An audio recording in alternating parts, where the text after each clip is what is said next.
time for another dodgy vid of me on YouTube. Oh yeah. So, I'm dealing with some archetype figures here. And I'll probably entitle this one something to do with the head, because we've been dealing with the head wound and its correlations to the mark of the beast. And once again, we're taking it back to Egypt, only because I find it pretty much the simplest way to explain these things in abstract terms. I'm not some mathematical genius or historian or what, I don't know. But I do deal with the abstract, and it does end up getting mathematical, unfortunately. And why I say that is because, like, as human beings, we're like figuring all this out with these other deities that pretty much laid the foundations of all this stuff. It was like child's play to them, basically, as far as I can see. It's not easy. So looking at the head, I've done some videos discussing the Sphinx and the mystery and riddle behind the head of that. And I did compare it to the Egyptian pantheon of animal-headed characters. And I detailed, the details of that were the body I compared, nearly catastrophe.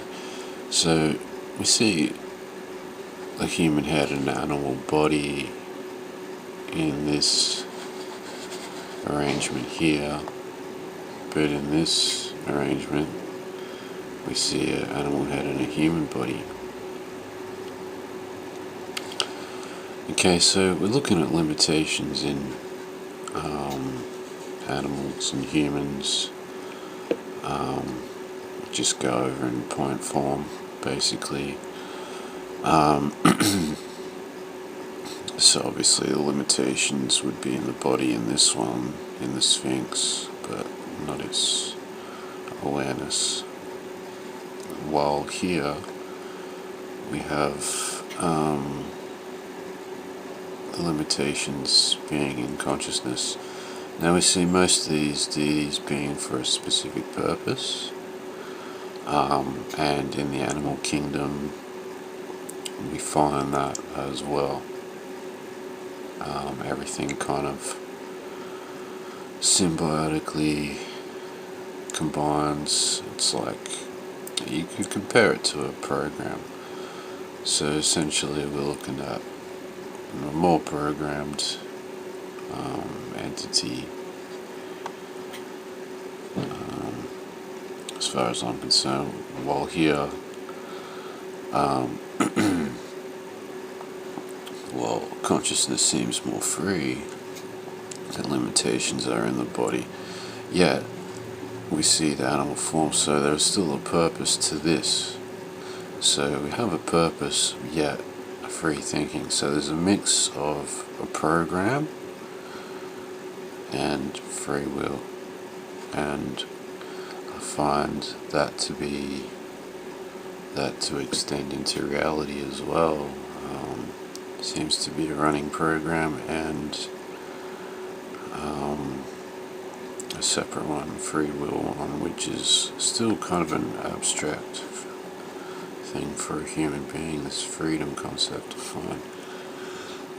Because it comes down to choice, and choice depends on your awareness, and we still have a limited scope, most of us. So where am I going with this? Okay, straight to, we're talking about limitations in the body, and we're going you're gonna have to understand a bit of Egyptian symbolism once you're done looking at this video. So we have the floral pillars, which is another Egyptian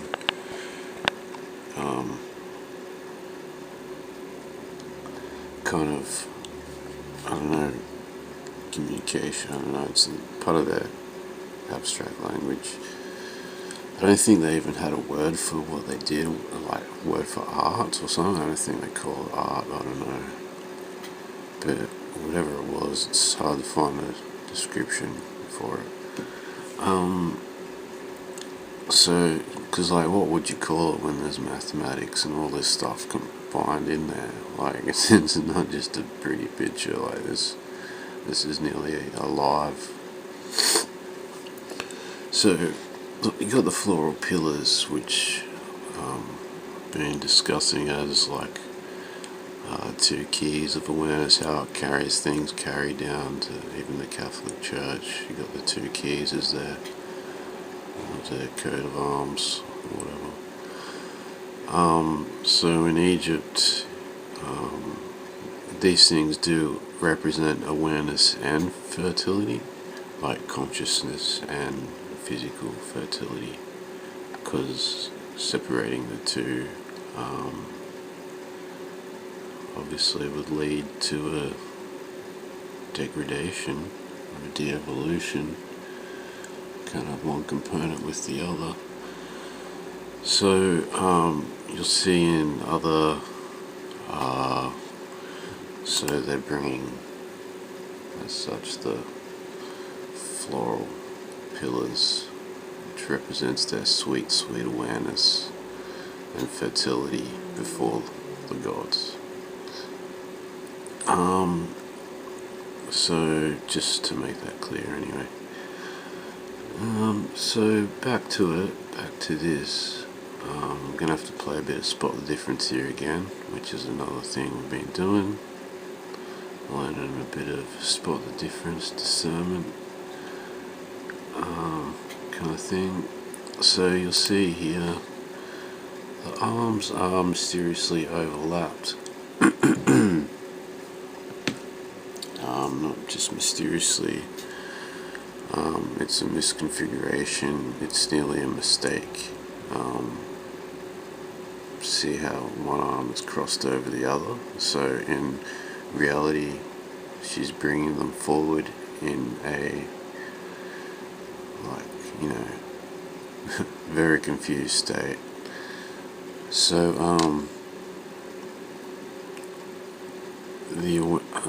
so we see like that pretty much represents, make no mistake, this is done for a reason, because you compare it to here, we can see they're quite capable of depicting it how it would be normally. I mean, they do this like, you know, the one eye. Obviously, you're not going to see the entire eye from a side view yet. You're looking at a full eye. I mean, it's artistic license, but there's a meaning to it. Once again, quite capable of drawing it realistically, as we can see here. Realistic, non-overlapping. Then we go back to overlapping.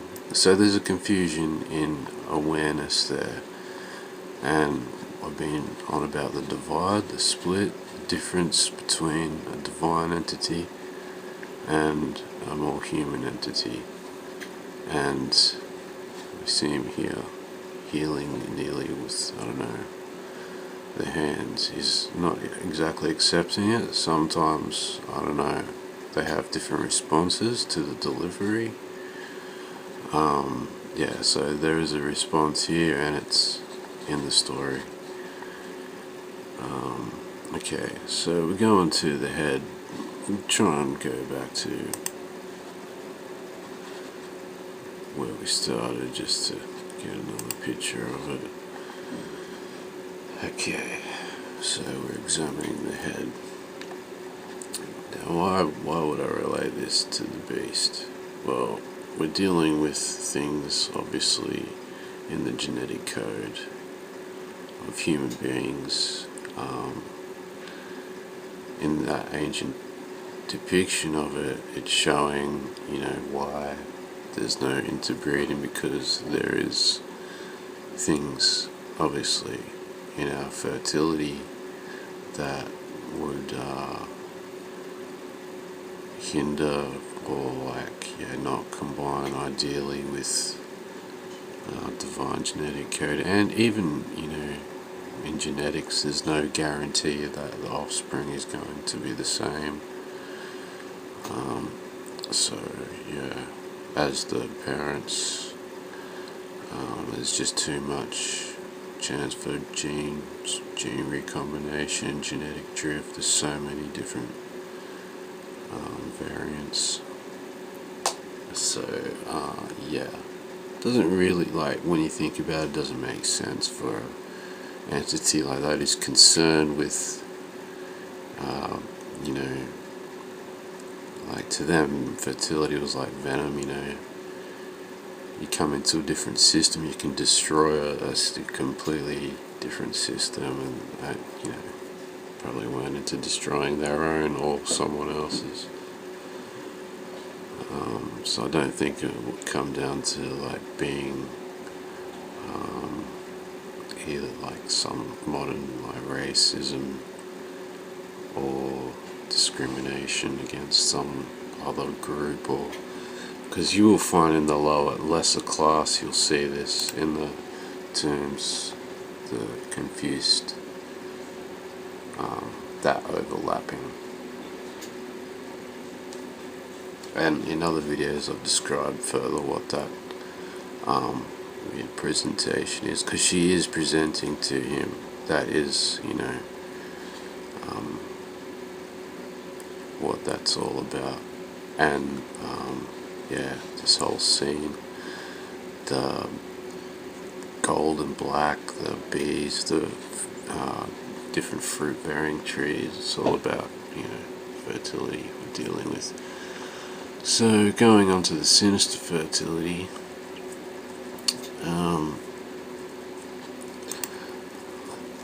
pretty sure I showed you the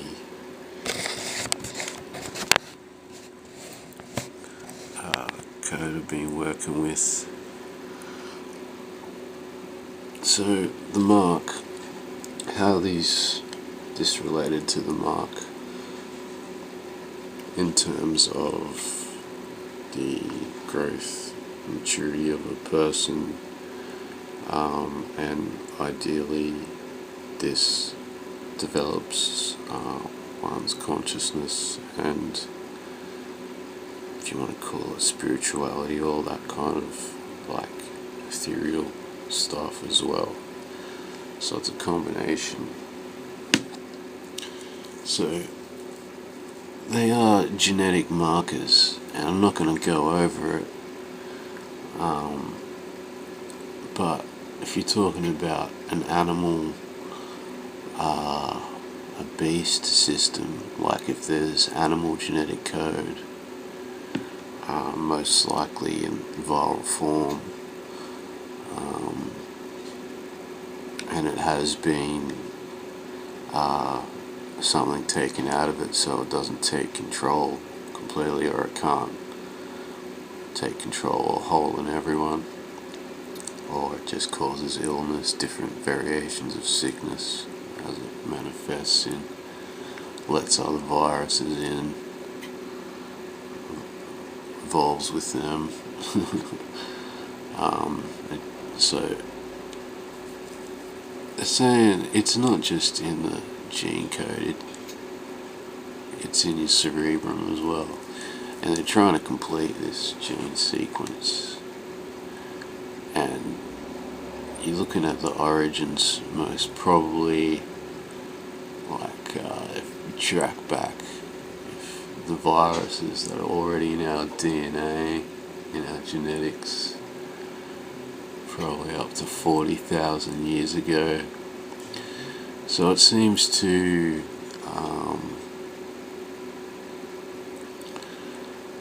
progress, and then it gets stumped, like it's in different stages of evolution in everyone, with different characteristics, and it's shutting off, it's doing its own gene editing, I believe, according to the host and the environment even,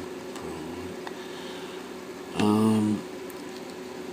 So that's how I'm relating it to this kind of thing here,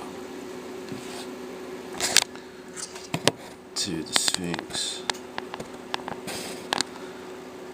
because the Guardian, well, we should see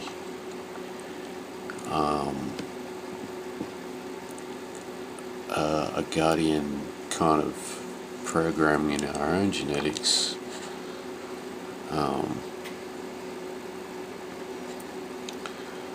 It kind of emerges as we see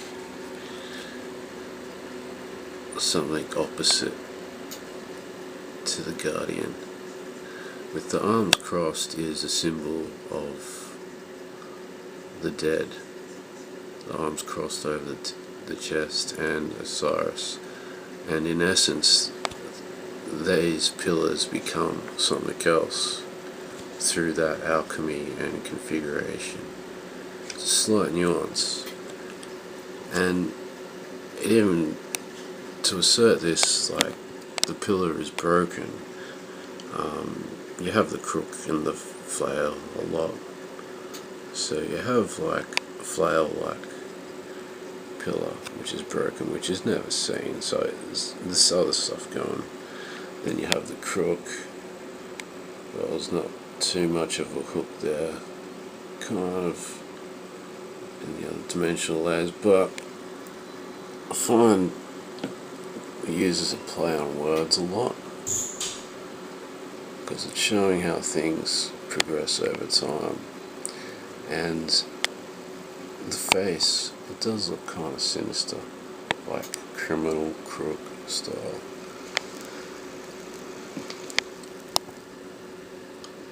So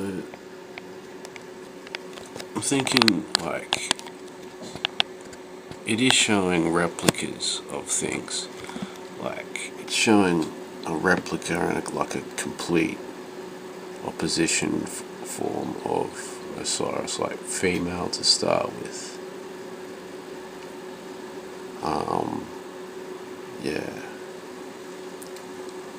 In showing in an Osiris kind of pretty much stance.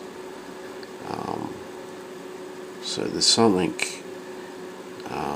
in the genetic code that you could say is beast-like, or yeah. And if it does get completed, I guess that's pretty much the code of the Antichrist. It goes into 666. As here, 322 is the code. 122, 222, 322s.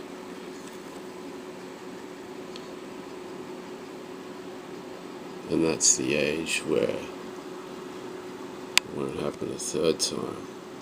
But this shows like the progression of the virus, and like I said, one of those markers is on 27 and 33.